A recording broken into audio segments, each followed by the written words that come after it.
Why did the early church grow despite persecution? Have you ever wondered how the early church managed to thrive even when facing intense persecution?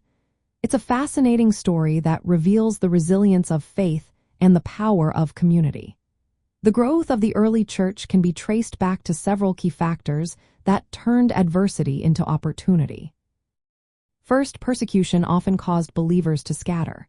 When individuals fled from danger, they took the message of Jesus with them. This scattering was not just random. It fulfilled Jesus' command to spread the gospel to the ends of the earth. As believers moved beyond Jerusalem, they preached the word wherever they went. The book of Acts tells us that, after the martyrdom of Stephen, many Christians were dispersed throughout Judea and Samaria, actively sharing their faith. Even though the apostles remained in Jerusalem, these scattered believers became evangelists in their own right. They established new communities of faith in different regions, which significantly contributed to the church's growth. This movement was part of God's plan to spread the gospel far and wide. Another important aspect was the role of the Holy Spirit. The early church was empowered by the Holy Spirit, which gave believers the courage to witness boldly, even in the face of threats. The steadfastness of the apostles and other Christians during persecution attracted more people to the message of Christ. Their unwavering faith served as a powerful testimony to the truth of the gospel.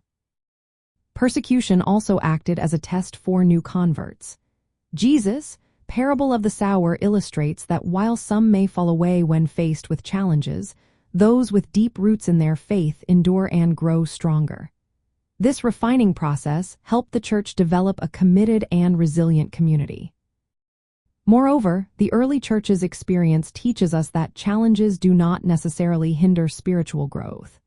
Instead, they can serve as catalysts for spreading the gospel and strengthening believers. The early church faced trials, but these trials helped to solidify their faith and commitment to sharing their beliefs. In essence, the early church grew during persecution because it caused believers to spread out geographically, empowered by the Holy Spirit to witness boldly. Enduring trials strengthened the faith of true believers, leading to a more widespread and committed church community. This remarkable growth story encourages Christians today to remain as faithful and active in sharing their faith, even in difficult circumstances.